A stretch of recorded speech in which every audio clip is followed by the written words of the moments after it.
Think it's nice you laughing? You see, my mule don't like people laughing. It's the crazy idea you're laughing at him. No final da década de 1960, Clint Eastwood era muito conhecido por ser um ímã para as mulheres. Eastwood teve tantos casos amorosos que Hollywood até já perdeu a conta. Enquanto alguns casos foram discretos, outros foram amplamente divulgados. E houve um caso em particular que estragou tudo. Agora, passados todos estes anos, a filha de Eastwood está a contar-nos sobre um caso particular que destruiu a sua família. Então, o que é que ela revelou? Junte-se a nós para saber todos os detalhes. Primeiros dias. Clint Eastwood sempre teve um charme especial que o fazia destacar-se. Nasceu a 31 de maio de 1930, em São Francisco. Não sabe. Francis Memorial Hospital. Os seus pais, Ruth e Clinton Eastwood, viviam em Oakland na altura. Quando Clint se tornou famoso, a sua mãe passou a usar o nome de Ruth Wood, após se ter casado com o seu segundo marido, John Belden Wood. Clint recebeu o apelido de Sansão das enfermeiras porque pesava 5,2 quilos ao nascer. Tem também uma irmã mais nova chamada Jean. As raízes de Clint são antigas, pois é descendente de William Bradford, que veio para a América no Mayflower. Isto faz dele a 10ª geração da sua família a nascer na América do Norte. Enquanto crescia, a família de Clint mudou-se um pouco na década de 1930 devido às mudanças de emprego do pai.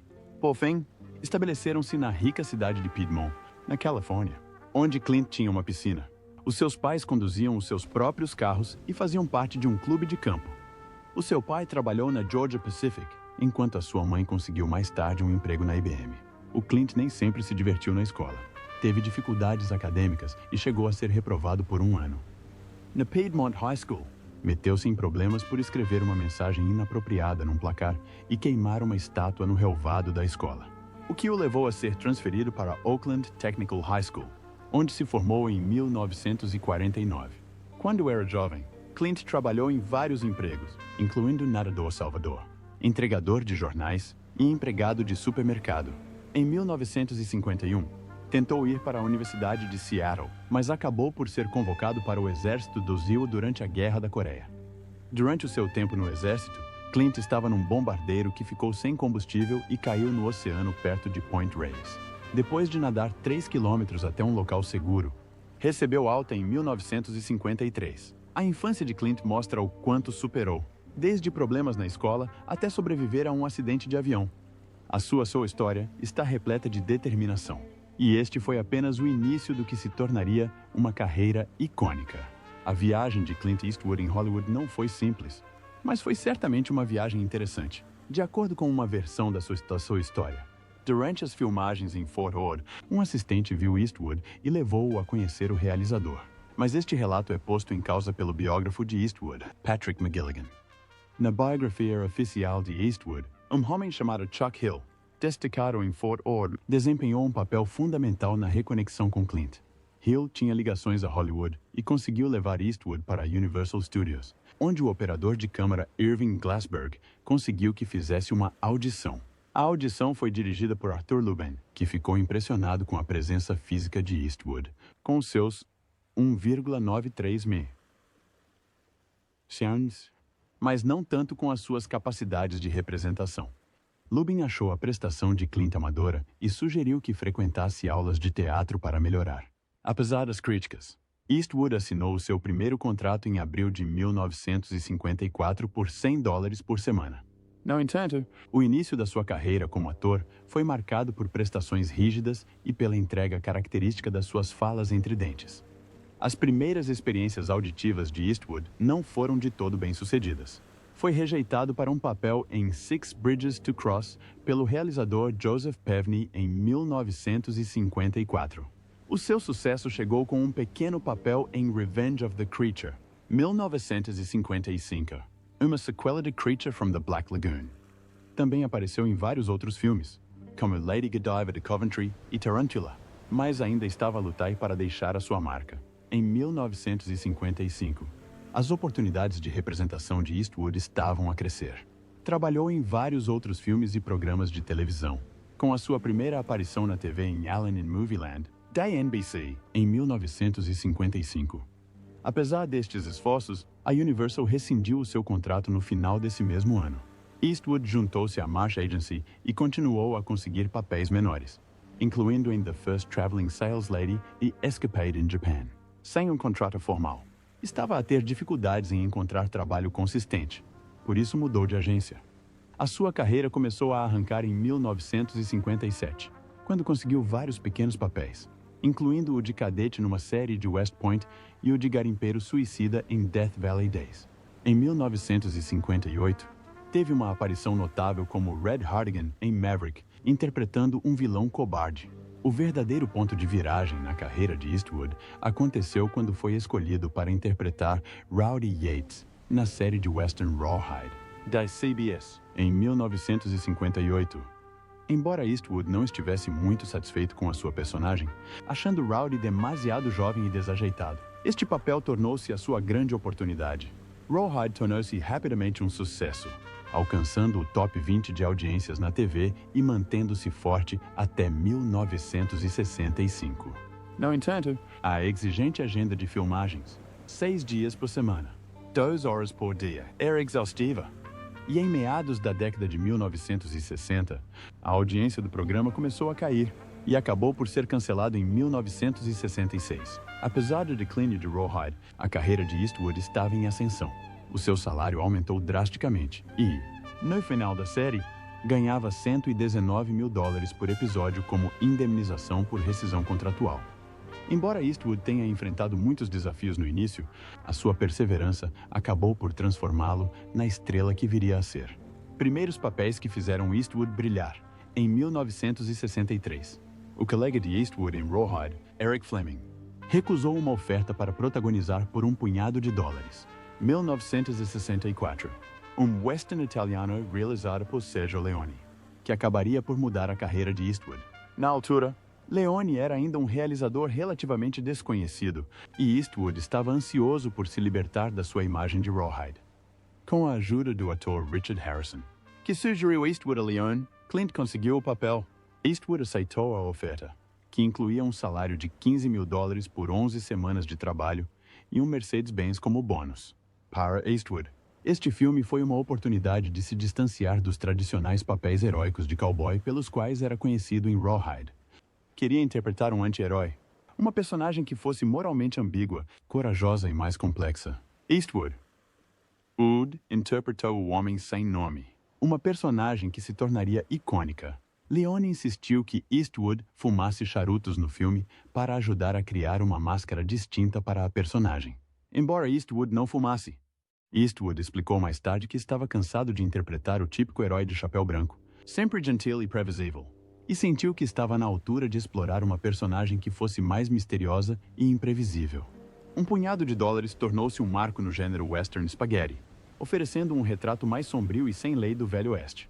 O sucesso do filme fez de Eastwood uma estrela em Itália e levou-o a regressar para a sequela, por mais alguns dólares, em 1965, que, juntamente com 3 Homens em Conflito, de 1966, completaria a trilogia.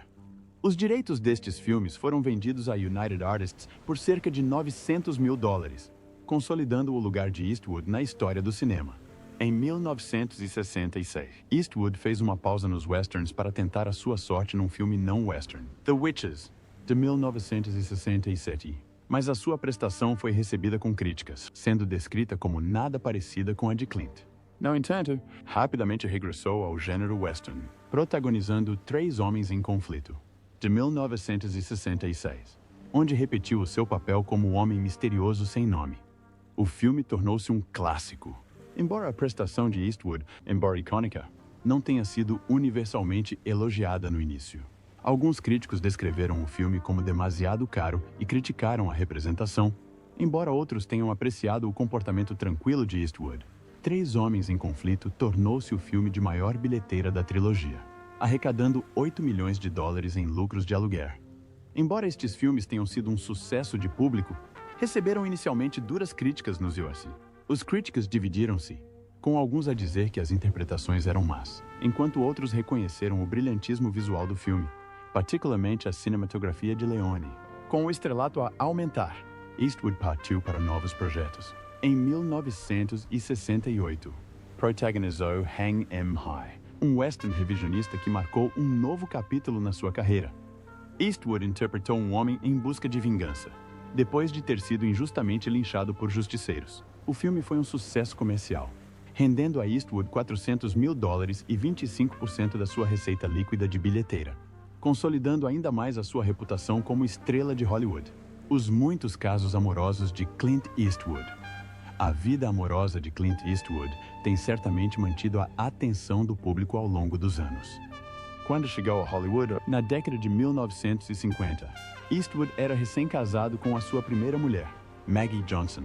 Este casamento continuaria a ser o seu relacionamento mais longo. Embora não fosse isento de dificuldades, a relação do casal teve os seus altos e baixos, incluindo algumas infidelidades por parte de Eastwood. Ao longo dos anos, Eastwood teve vários relacionamentos e aventuras de alto nível, alguns dos quais resultaram em filhos. Eastwood tornou-se pai de 8 filhos com várias mulheres, incluindo Johnson, a atriz de Titanic, Frances Fisher, e a sua segunda mulher, Dina Eastwood, com quem teve um longo casamento. O seu casamento com Dina durou 17 anos, mas acabou em divórcio em 2014. No entanto, o amor voltaria a encontrar o caminho de volta à vida de Eastwood quando começou a namorar com Christina Sandera por volta de 2015.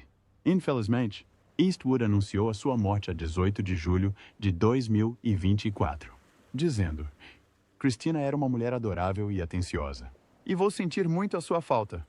O percurso de Eastwood com Maggie Johnson começou em maio de 1953, quando era estudante na Universidade da Califórnia, em Berkeley. Na altura, Eastwood tinha acabado de ser dispensado do exército e planeava estudar no Los Angeles City College. Visitou uma amiga em São Francisco que o apresentou a Johnson, embora ela já namorasse com outra pessoa. Johnson recordou o momento com carinho, descrevendo como ficou impressionada com a aparência de Eastwood quando o viu pela primeira vez. Desci as escadas da casa da Irmandade e Clint estava de costas para mim. Quando ele se virou, fiquei impressionada com a sua aparência, disse, referindo que o seu charme discreto a conquistou imediatamente. Os dois deram-se bem imediatamente e saíram várias vezes. No entanto, Eastwood também andava com outras mulheres e, antes de se mudar para Los Angeles, teve um filho com outra mulher em Seattle. Quando chegou a Los Angeles, Eastwood ainda namorava com Johnson, que se tinha licenciado e mudado com a família em Alhambra, na Califórnia. Não demorou muito até que o casal começasse a falar sobre o casamento, embora Eastwood estivesse hesitante no início. Apesar das suas dúvidas, pediu-a em casamento. E casaram-se a 19 de dezembro de 1953, poucos meses antes da filha de Eastwood, Lori Murray, nascer e ser colocada para adoção, algo que ele não sabia na altura. O seu casamento precoce não foi isento de dificuldades.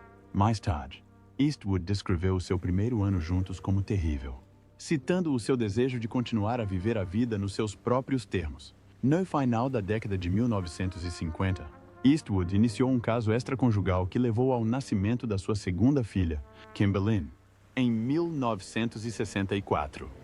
Não é claro se Johnson sabia do caso, embora o seu amigo comum, Fritz Mines, se tenha lembrado que Johnson lhe perguntou uma vez se achava que Eastwood estava a ser infiel. Mines, querendo aliviar as suas preocupações, mentiu-lhe e Johnson optou por não se concentrar nisso. Olhando para trás, Eastwood admitiu que Johnson era uma mulher que sabia o espaço que eu precisava, o que implica que a sua dinâmica funcionou apesar dos desafios. O casamento de Clint Eastwood e Maggie Johnson acabou por se fortalecer apesar das dificuldades que enfrentaram. Depois de se casarem em 1953, o casal teve 2 filhos.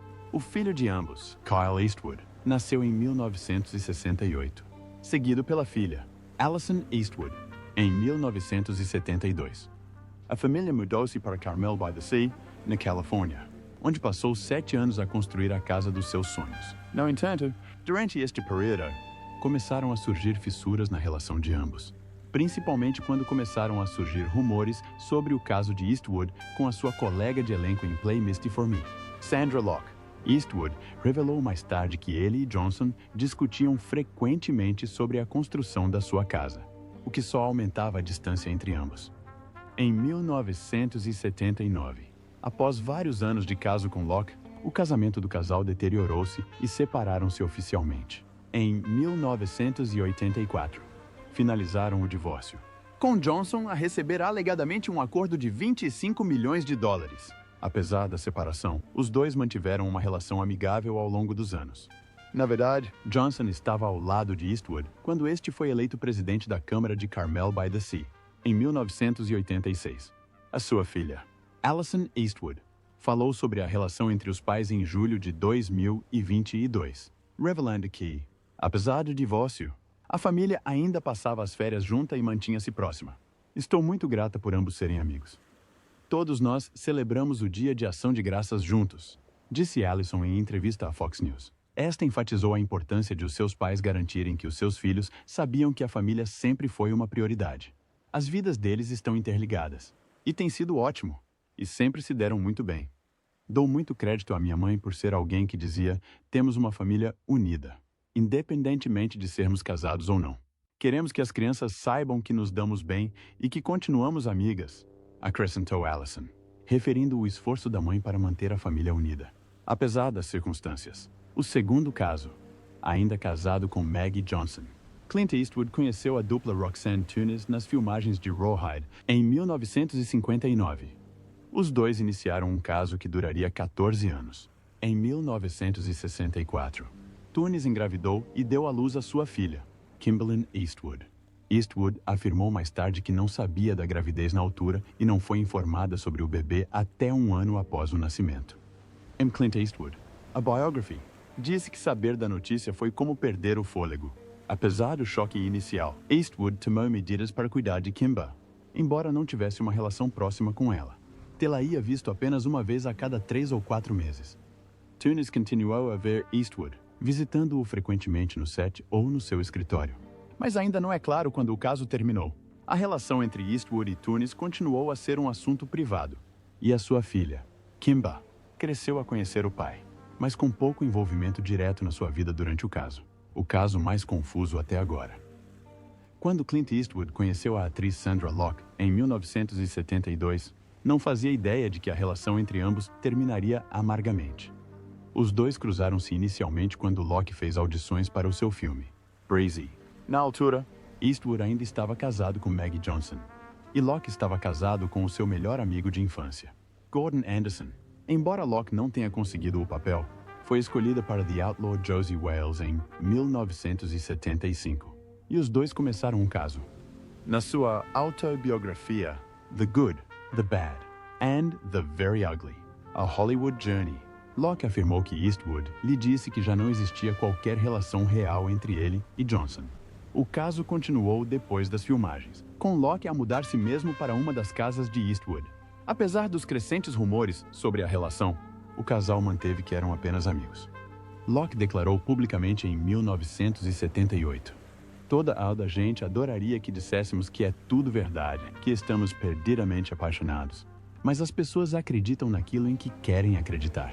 Em 1979, Eastwood e Johnson separaram-se, e Locke alegou que, durante o relacionamento, foi submetida a 2 abortos e a uma laqueação das trompas porque Eastwood não queria mais filhos.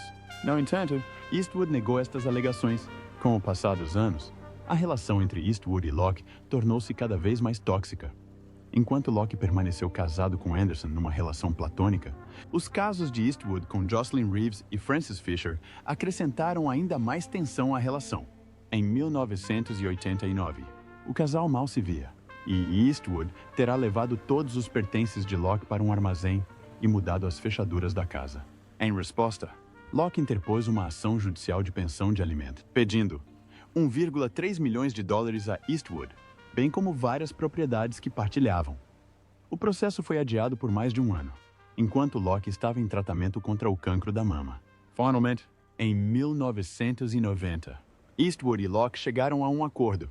Eastwood garantiu-lhe um contrato de desenvolvimento de 1,5 milhões de dólares na Warner Brothers. Deu-lhe a casa onde Anderson vivia e concordou em pagar-lhe mais 450 mil dólares de pensão de alimentos mensal. Entretanto, em 1995, Locke interpôs outra ação judicial, acusando Eastwood de fraude e violação de um dever financeiro. alegou que todos os projetos que tinha levado para a Warner Brothers foram rejeitados, alegando que Eastwood a tinha impedido deliberadamente de trabalhar. Os dois fizeram finalmente um acordo extrajudicial em 1996. Locke morreu em 2018 de paragem cardíaca devido a complicações de cancro da mama e ósseo. Ela e Anderson permaneceram casados e próximos até a morte dela.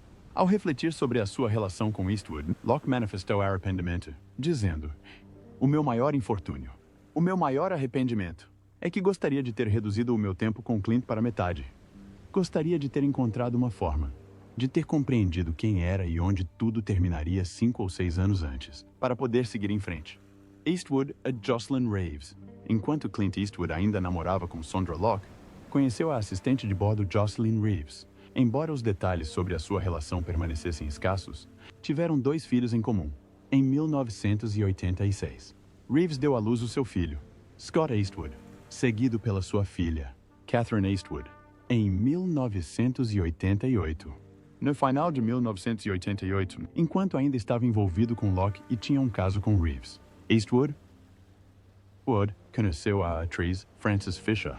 Os dois conheceram-se quando Fisher foi escolhido para Pink Cadillac, embora só se tenham conhecido na festa de pré-produção do filme. Fisher descreveu-o mais tarde como amor à primeira vista quando entrou na sala de patins e viu Eastwood. Ela recordou em Clint Eastwood uma biografia, que a sua presença era magnética. Olhou diretamente para mim, da forma como olha para todas as outras mulheres no mundo, mas também me atingiu.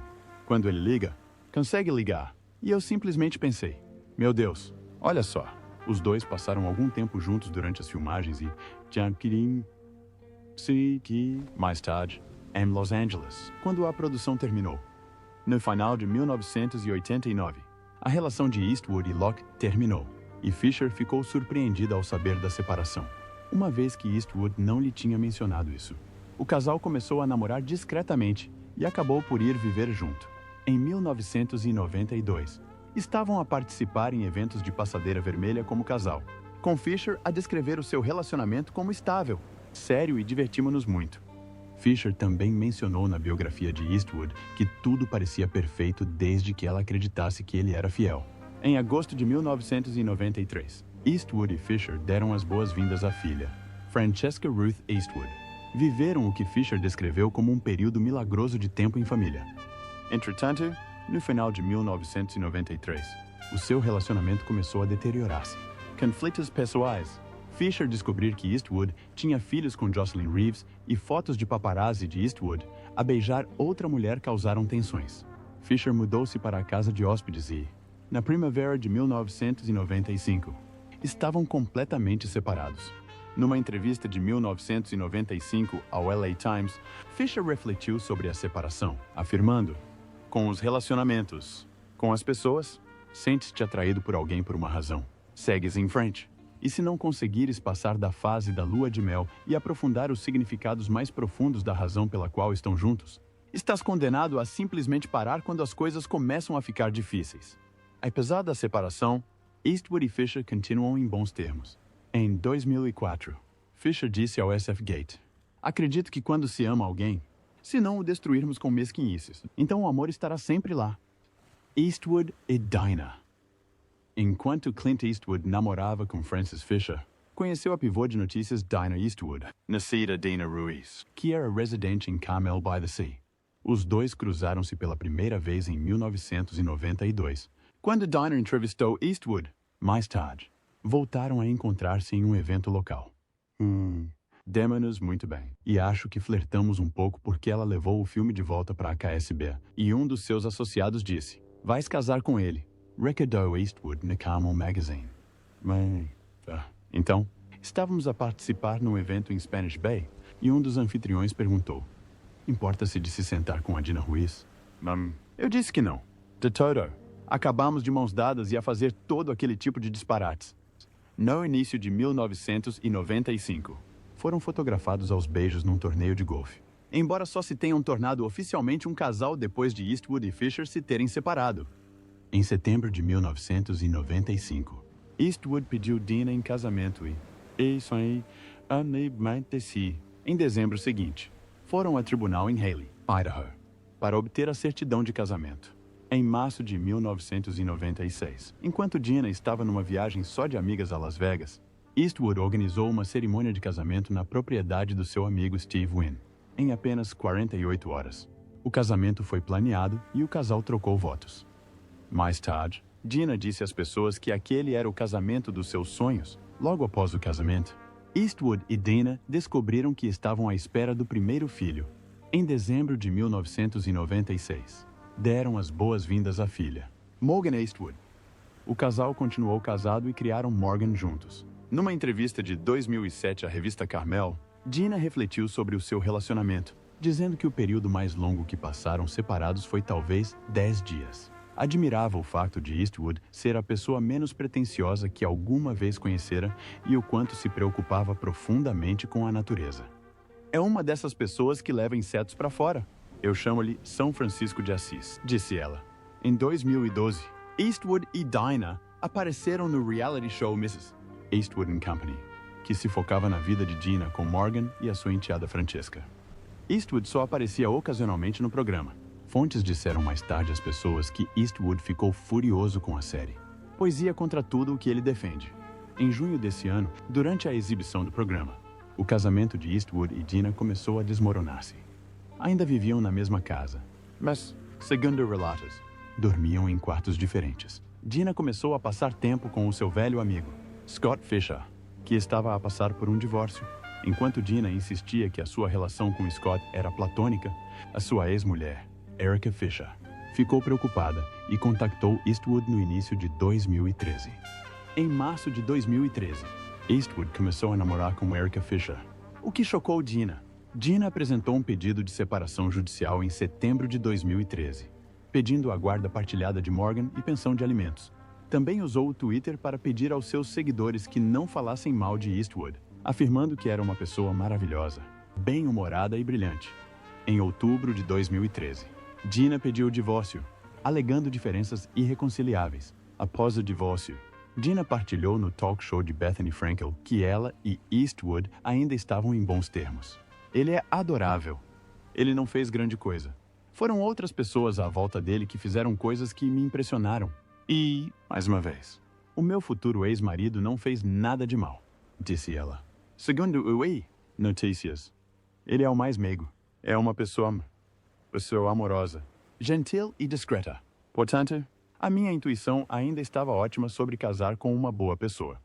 Em julho de 2016, Dina casou com Scott Fisher numa cerimônia em Santa Bárbara, na Califórnia. Erica Tomlinson Fisher. Enquanto Clint Eastwood ainda estava casado com Dinah, Erica Tomlinson Fisher entrou em contato com ele. Na altura, Erica estava a ultimar o divórcio do marido, Scott Fisher, que era amigo de longa data de Dina. Dina e Scott voltaram a encontrar-se, e Erica ficou preocupada com a natureza da relação deles.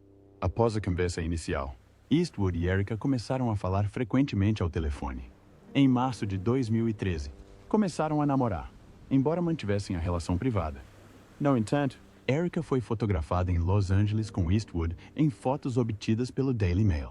A cronologia exata do seu relacionamento e como ou quando terminou ainda não é clara. Após a separação de Erica, Eastwood conheceu a apresentadora Christina Sandera. O casal fez a sua estreia pública na passadeira vermelha dos Oscars em 2015, conforme relata o New York Times. Em 2018, Sandera foi vista ao lado de Eastwood e da sua família, incluindo seus filhos, a sua neta e a sua primeira mulher, Maggie Johnson, na estreia do seu filme, The Mule, em Los Angeles, em julho de 2024. Eastwood anunciou que Sandera tinha falecido aos 61 anos. O que disse a filha dele sobre o caso? No meio destas transições, Alison Eastwood foi aberta sobre como o impacto emocional da relação tumultuosa dos seus pais e os muitos casos extraconjugais de Clint moldaram a sua própria visão sobre o amor e o casamento. A dor de ver a mãe, Maggie Johnson, a lutar com as relações de Clint e a instabilidade que se seguiu, tiveram um efeito profundo em Alison. Determinada a não repetir os erros do passado, Alison tomou a decisão de evitar completamente o casamento. Uma escolha enraizada no desejo de se proteger do tipo de sofrimento que testemunhou na sua família. O impacto emocional da separação dos pais levou Alison Eastwood a jurar nunca se casar.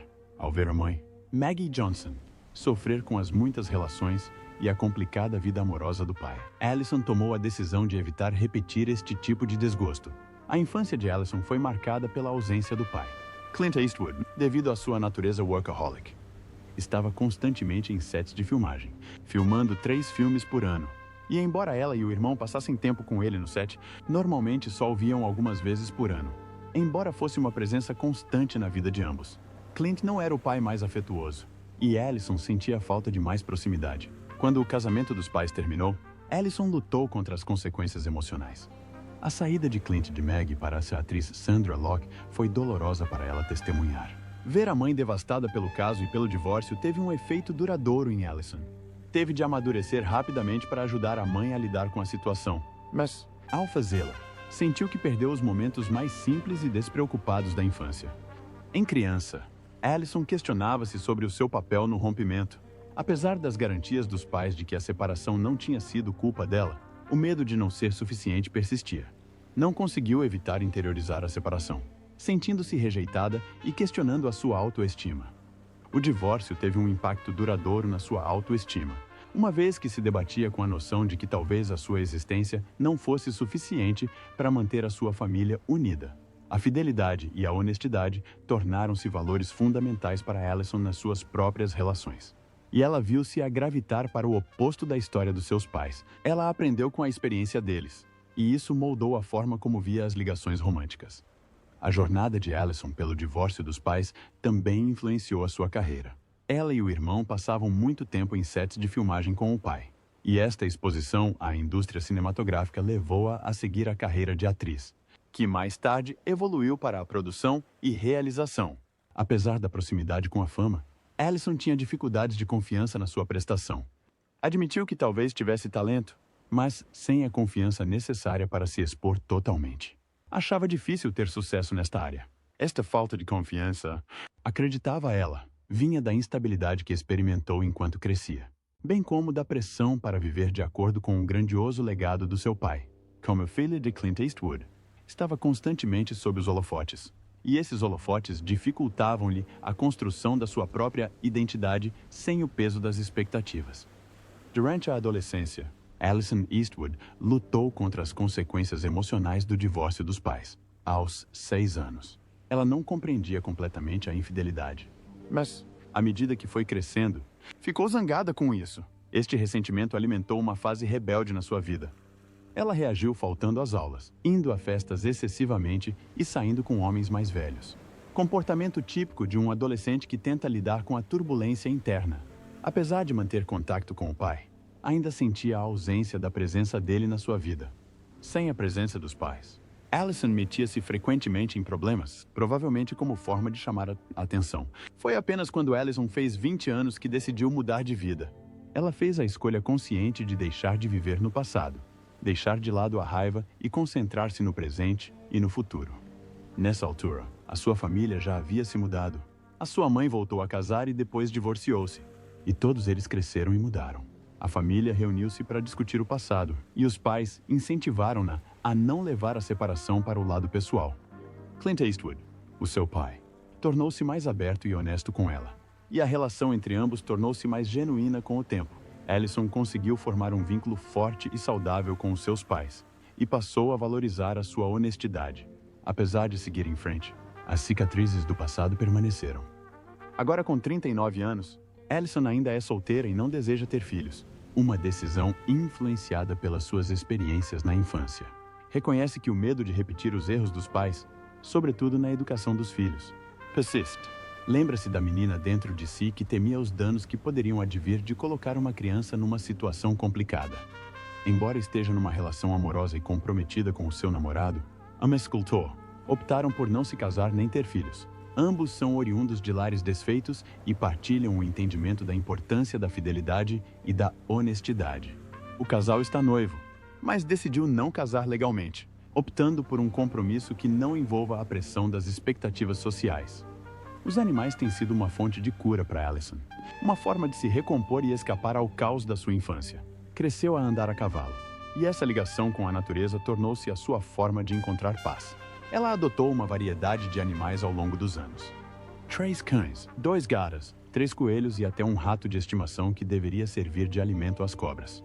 O seu amor pelos animais estendeu-se à sua vida profissional, pois trabalha com o bem-estar animal e está até a desenvolver um programa de resgate para a National Geographic.